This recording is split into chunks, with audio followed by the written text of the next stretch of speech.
우리 하나님의 말씀 고린도후서 13장 1절 말씀 보시겠습니다. 고린도후서 13장 1절입니다.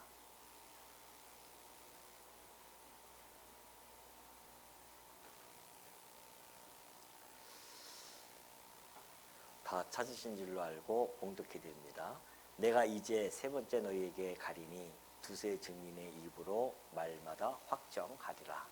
내가 이미 말하였거니와 지금 떠나 있으나 두 번째 대면하였을 때와 같이 전에 죄지은 자들과 그 남은 모든 사람에게 미리 말하노니 내가 다시 가면 용서하지 아니하리라.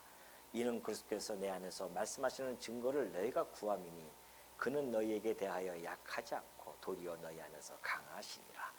그리스도께서 약하심으로 십자가에 못 박히셨으나 하나님의 능력으로 살아계시니 우리도 그 안에서 약하나 너희에게 대하여 하나님의 능력으로 그와 함께 살리라. 너희는 믿음 안에 있는가 너희 자신을 시험하고 너희 자신을 확증하라. 예수 그리스도께서 너희 안에 계신 줄을 너희가 스스로 알지 못하느냐. 그렇지 않으면 너희는 버림받은 자니라. 우리가 버림받은 자 되지 아니한 것을 너희가 알기를 내가 바라고 우리가 하나님께서 너희로 악을 조금도 행하지 않게 하시기를 구하노니 이는 우리가 옳은 자임을 나타내고자 함이 아니라 오직 우리는 버림받은 자 같을지라도 너희는 선을 행하게 하고자 합니다. 우리는 진리를 거슬러 아무것도 할 수 없고 오직 진리를 위할 뿐이니 우리가 약할 때에 너희가 강한 것을 기뻐하고 또 이것을 위하여 구하니 곧 너희가 온전하게 되는 것이라. 이러므로 내가 떠나 있을 때에 이렇게 쓰는 것은 대면할 때에 주께서 너희를 넘어뜨리려 하지 않고 세우려 하여 내게 주신 그 권한을 따라 엄하지 않게 하려 함이라. 10절까지 봉독해 드렸습니다. 우리가 이제 오늘 하고요 다음 시간까지 해서 고린도후서를 마무리 짓습니다. 고린도 교회의 그 문제를 보면은 사실은 모든 교회에서 일어날 수 있는 그런 문제를 어떻게 보면 좀 집약한 그러한 교회인 것 같아요. 그렇게 아마 말해도 크게 틀린 것은 아닐 겁니다. 왜 그러냐면은 그 총체적인 문제를 대략적으로 살펴봐도 그렇습니다. 자, 우리가 지금 고린도 교회에 나타나 있는 문제 한번 볼까요? 총체적인 문제라고 그렇게 한번 해봅시다.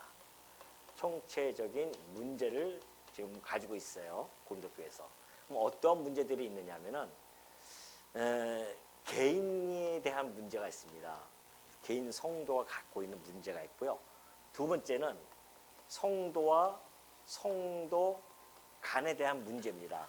성도와 성도 간의 문제가 또 있고 또 하나는 사도에 대한 문제입니다. 사도에 대한 문제가 있습니다. 그래서 지금 이게 보면은 개인뿐만이 아니라 성도 간에도 문제 있고 사도 바울 사도입니다.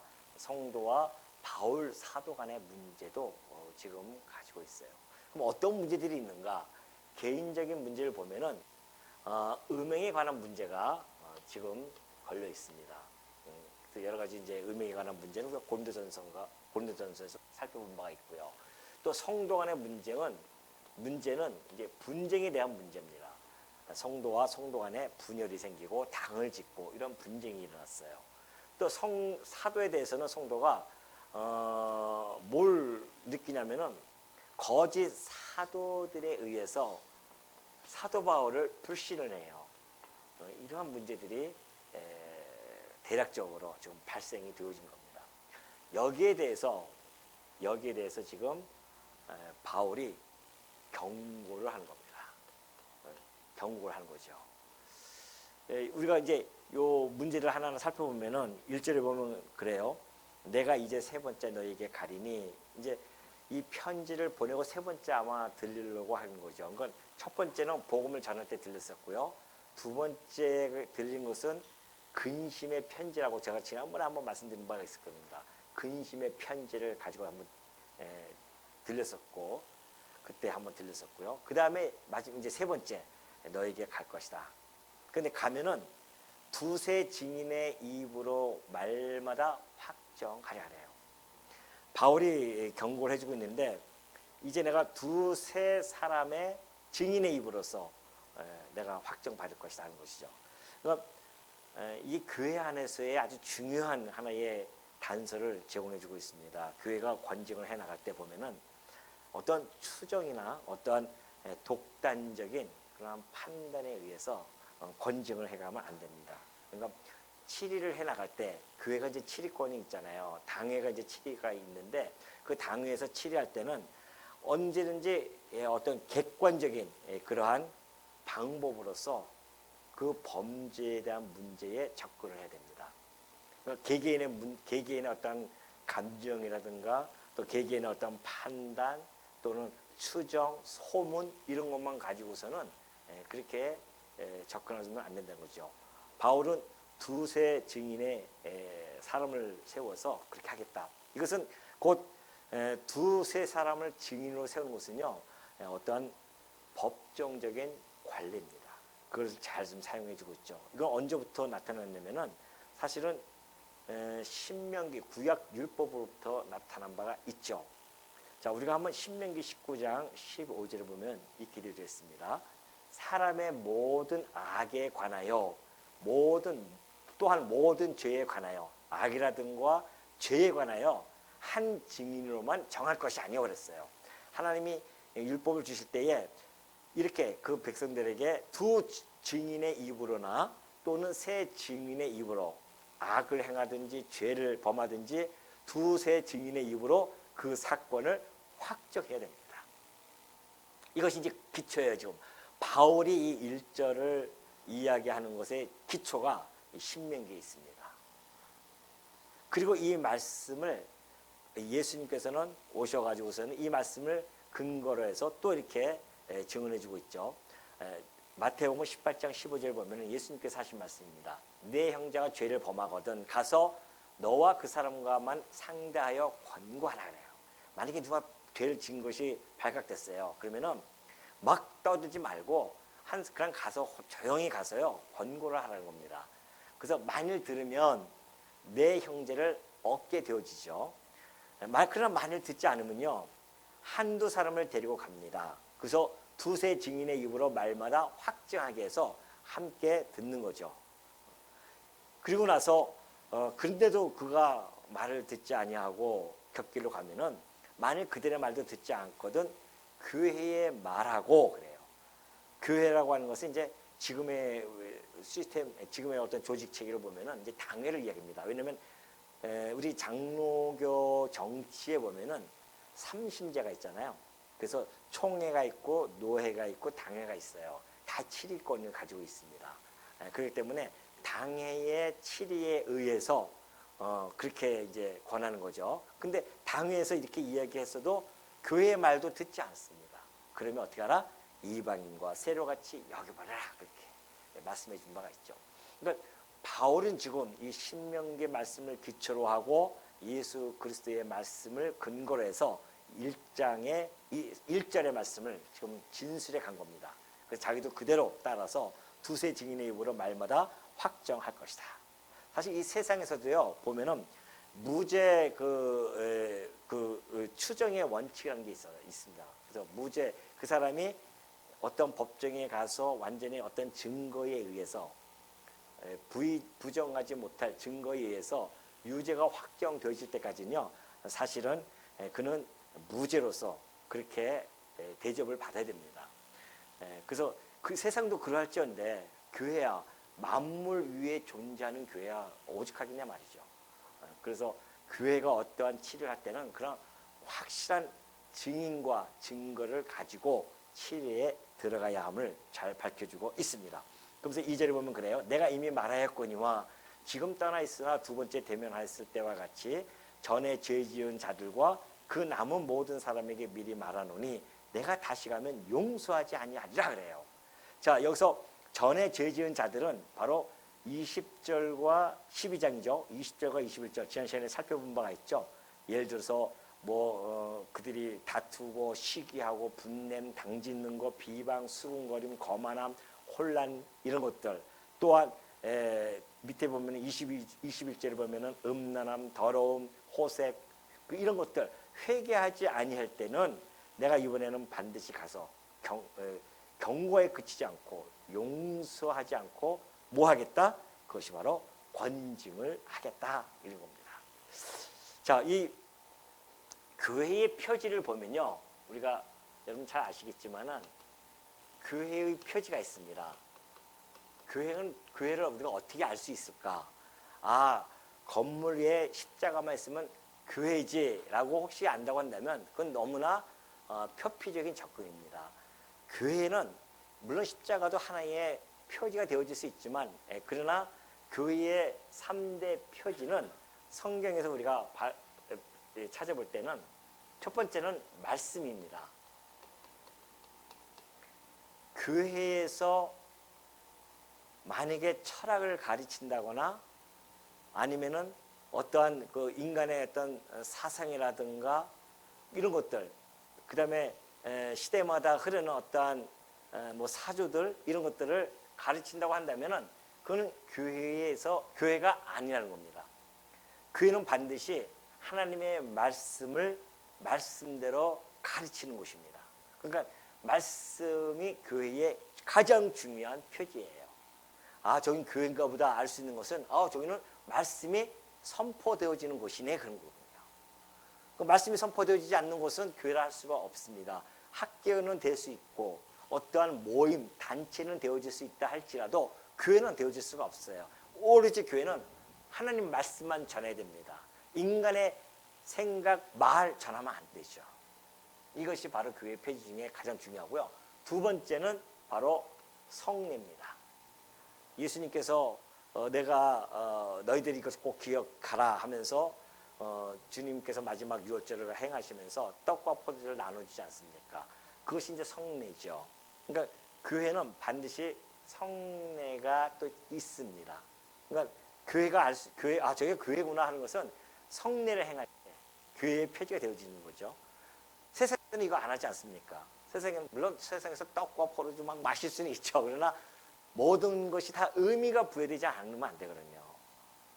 그러니까 이 성례는 떡은 곧 예수 그리스도의 피를 상징하는 것이고, 떡은 예수 그리스도의 살을 상징하는 거란 말입니다. 그걸 전하는 데는 없잖아요, 교회 외에는. 그걸 의미를 부여하고 우리가 떡과 포도주를 나누는 것은 교회뿐이 없습니다. 그래서 성례를 하는 것이 교회의 표지 중에 하나예요. 그또 하나, 마지막 하나는 권징입니다.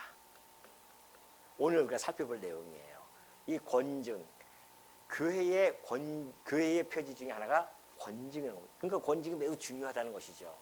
오늘날 교회가 많이 혼란스럽고 현재 사회적으로 논란이 되어질 뿐만이 아니라 부정적인 요소로서 자꾸만 사람들에게 비춰지는 것은 이 권징이 약화되어졌기 때문에 그렇습니다.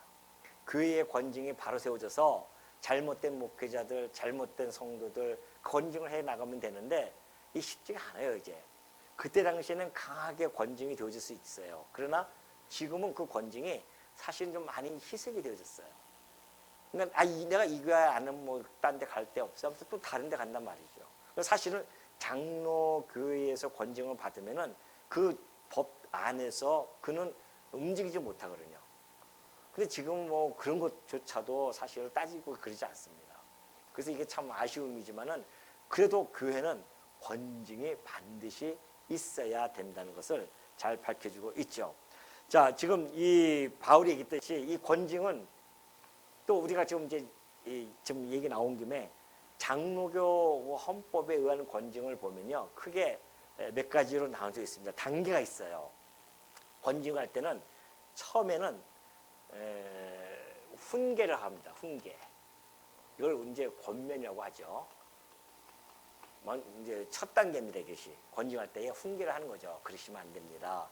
라고 이렇게 권면을 하는 겁니다. 그 다음에 두 번째는 근신이 있어요. 이게 잘 안 먹히면은 이제 근신을 합니다. 근신을 시키는 거죠. 그래서 몸가짐이라든가 언행이라든가 걸 조심시키고 그렇게 하는 겁니다. 그 다음에 이제 세 번째는 근신 다음에 또 뭐가 있죠? 수찬정지가 있죠. 수찬 정지가 아니라 정지입니다. 정지. 수찬은 정지예요. 바로 이 성례, 이것을 정제, 수찬은 것은 받을 숫자 쓰고요. 차는 먹을 차이거든요. 그래서 받아서 먹는 겁니다. 성찬이라는 것은 받아서 먹잖아요, 우리가. 그것을 정지, 받아서 못 먹게 정지시켜버리는 거예요. 그것은 곧 그리스도의 피와 그리스도의 그 살에 함께 동참되어지는 아주 중요한, 성도로서는 정말 아주 중요한 것이죠.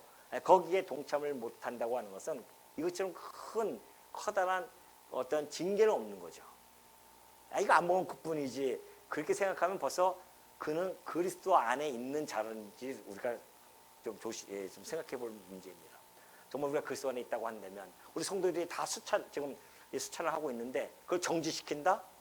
오늘 예를 들어서 이제 우리가 1년에 2차례 하지 않습니까? 성찬을 2차례 하는데 지금 징계를 받아가지고서는 수찬이 정지되어 있어요. 어떤 집사님이.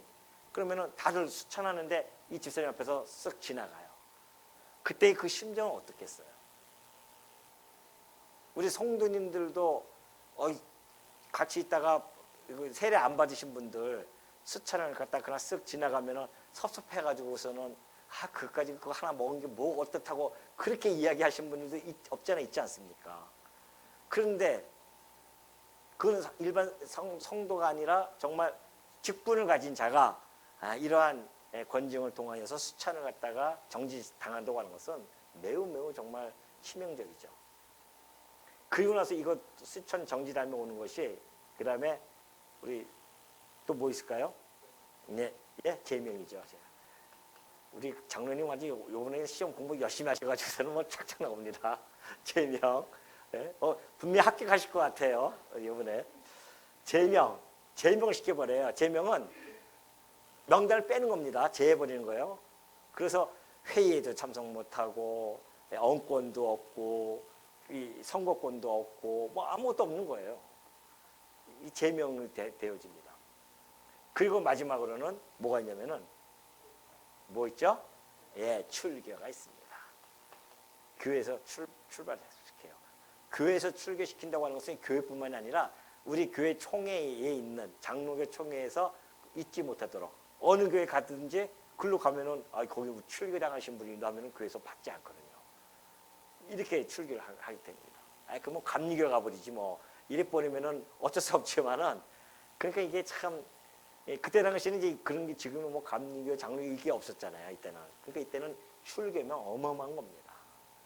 그러니까 이러한 권징을 지금 바울이 사도권을 가지고서는 그때야 이제 당회보다는 아직 교회가 조직적으로 되어 있지 않았기 때문에 사도권이 있단 말입니다.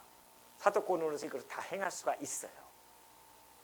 그러니까 바울이 2절에서 그러지 않습니까? 내가 미리 말하는데 너희들 내가 다시 가면 용서하지 않을 것이다. 그렇게 얘기합니다. 우리가 디모데전서 5장 20절 보면요. 이 권징을 하는 이유가 잘 나타나 있죠. 범죄한 자들을 모든 사람 앞에서 꾸짖어 나머지 사람들로 두려워하게 하는 겁니다. 그러니까 이 권징이라고 하는 것은 이런 것들을 통하여서 범죄를 행하면은 이러한 어려움을 당하는구나 이런 것들을 깨닫게 해주는 있는 거죠. 그래서 이 권징이라고 하는 것은 그 장로경법의 그 원리를 보면 이렇게 되어져 있어요. 교인의 신앙생활을 바르게 하는 겁니다. 뿐만이 아니라 교회의 신성과 질서를 유지하기 위해서 질서가 있어야 되지 않아요. 교회가 질서가 있어야 되고요. 또 신성을 유지시켜야 됩니다. 그러기 위해서는 권징이 반드시 필요하다는 것. 그래서 모든 사람 앞에서 꾸짖어서 수찬을 정지하게 되어지면 나머지 사람들을 다 두려워하게 되어진 겁니다. 그래서 그런 범죄를 행하지 말아야겠다라고 사람들이 경계의 거울로 삼을 수 있도록 하는 것이 바로 이 권징의 모습이거든요.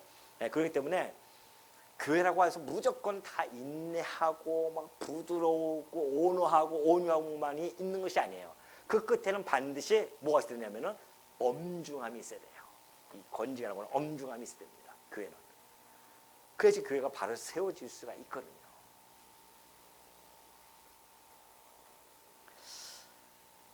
3절 넘어갑니다. 이는 그리스도께서 내 안에서 말씀하시는 증거를 너희가 구함이니 그는 너희에게 대하여 약하지 않고 도리어 너희 안에서 강하시니라.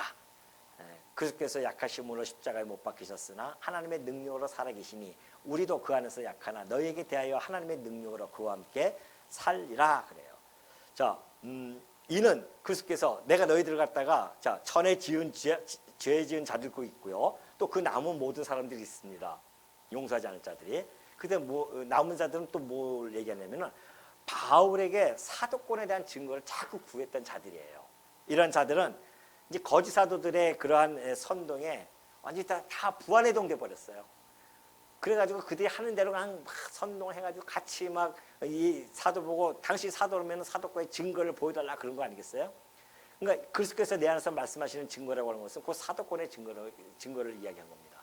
그 너희들이 사도권의 그 증거를 구하는데 내가 하나님의 능력으로 너희를 권징하겠다 이렇게 아주 단호하게 그렇게 이야기하죠. 자,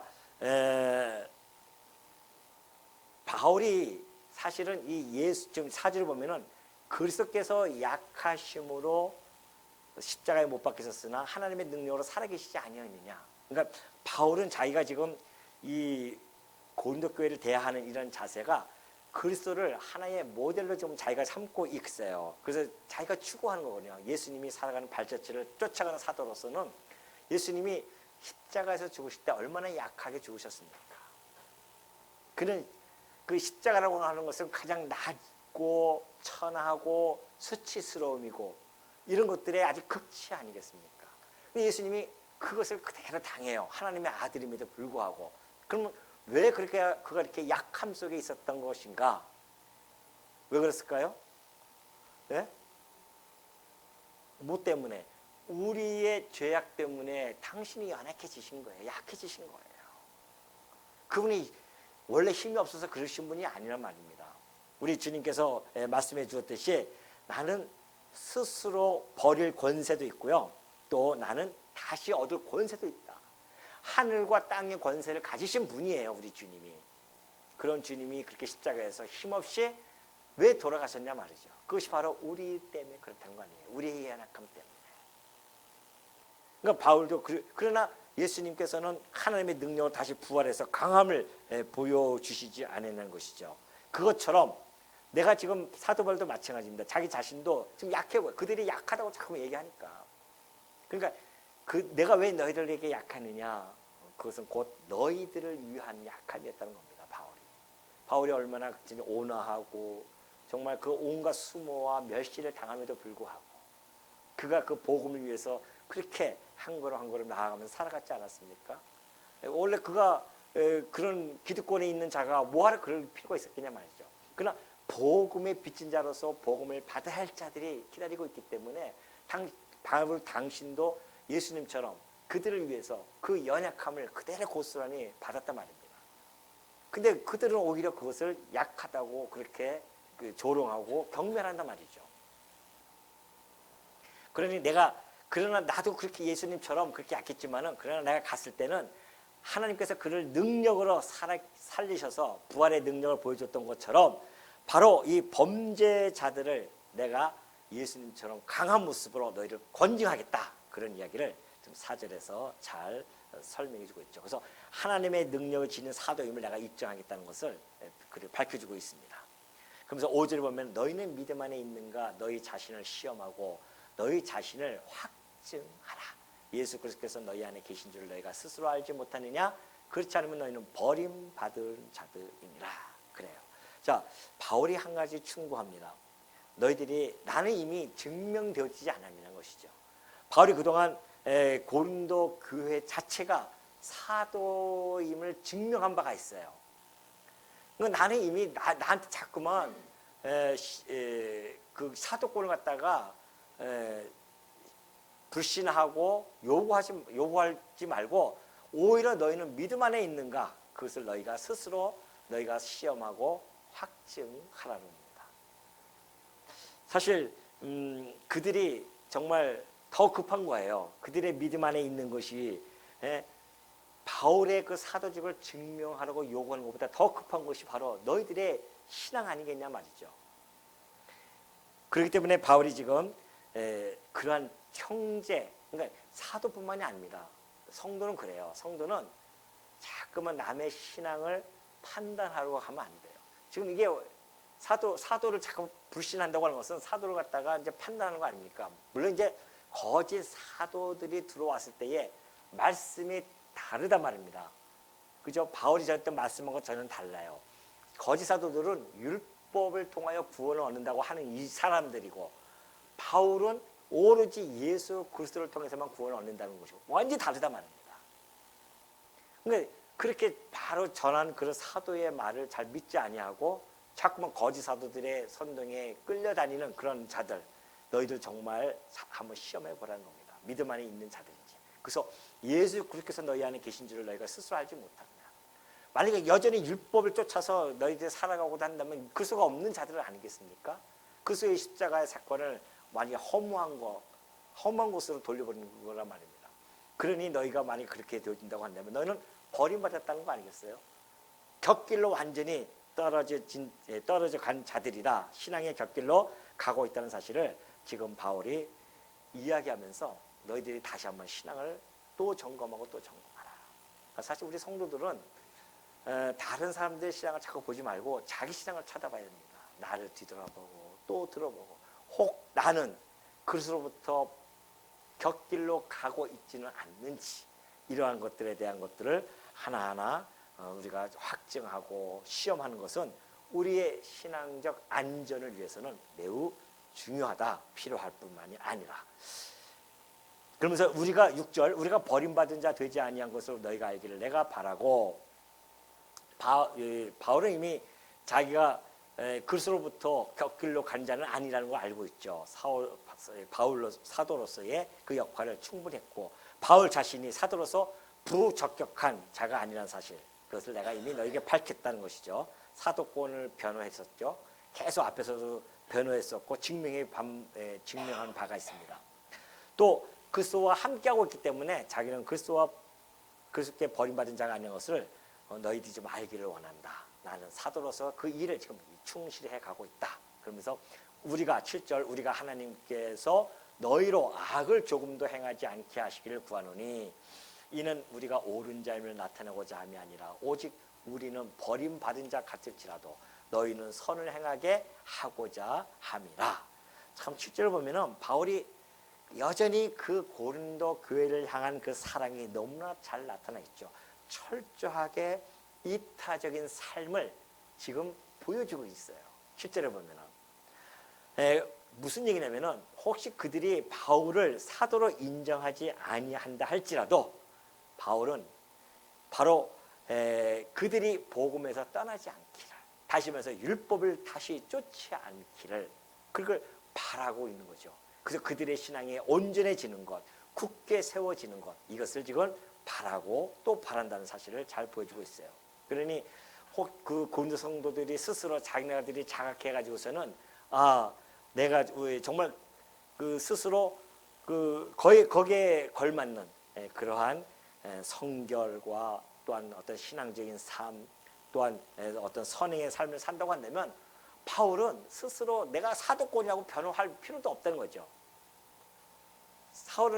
바울은 자기의 사도권을 변호하는 것이 목적이 아니거든요, 사실은.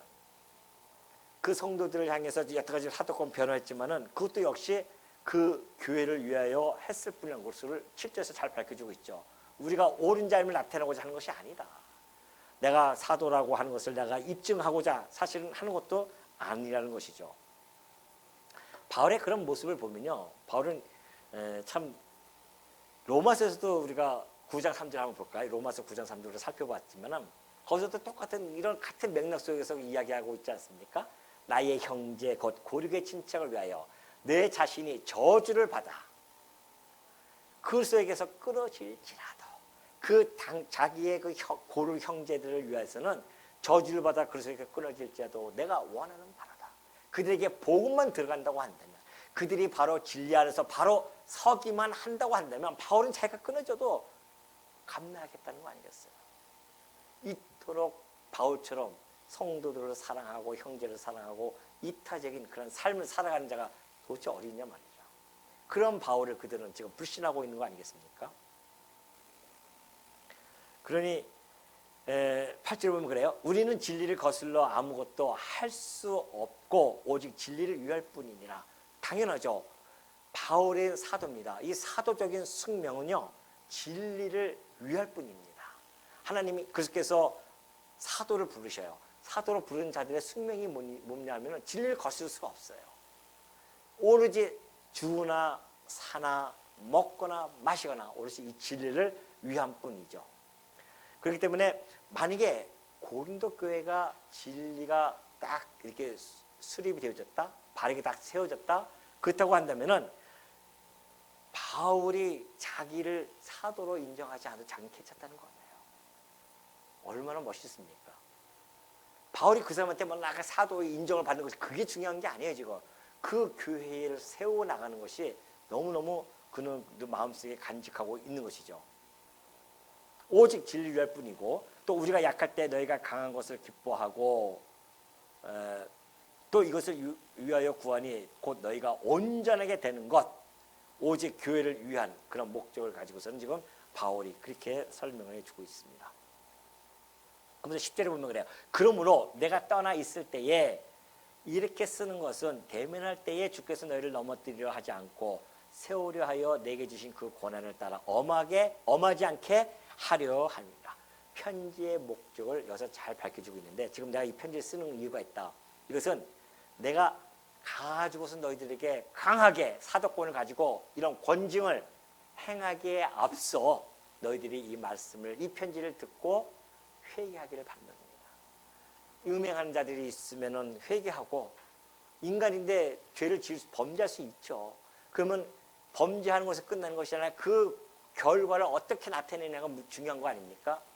회개해야 된단 말입니다. 분쟁하는 자들이 있으면 분쟁하고, 그리고 사도를 불신한 자들이 있으면은 사도를 불신하면 그가 전한 복음까지도 혹시 위험해질 수 있기 때문에 그런 문제들, 거기에 대한 좀 경고를 하는 거죠. 내가 가서 권징을 이렇게 하기보다는 너희들이 먼저 이 편지를 받아보고 깨닫고 회개하고 돌아선다고 한다면은 얼마나 바울로서는 마음이 기쁘고 한결 마음이 가벼워질 수밖에 없잖아요. 그걸 위해서 내가 내 권한, 내게 주신 그 사도권의 권한을 다 사용하지 않도록 좀 해줬으면 좋겠다. 그것을 지금 10절 통해서 좀 전달해 주고 있죠. 그래서 2차 방문 때도 역시 마찬가지였습니다. 그때도 근심의 방문이 되어졌잖아요. 그것처럼 이제는 3차 방문할 때는 너희가 미리 회개하도록 내가 이 시간적 여유를 지금 주고 있으니까 너희들이 이 편지를 읽고 회개해서 마음의 준비도 좀 하고, 바울을 만났을 때에 정말 성도와 사도로서 아름다운 그런 재회가 되어졌으면 참 좋겠다라고 하는 것을 잘 전달해 주고 있어요. 그러면서 내가 심판하기보다는 오히려 교회를 세우고자 이 편지를 쓴 것이다. 그래요. 이 권징은 그래요. 권징의 목적이 뭐냐면은 교회를 바르게 세워가는 겁니다.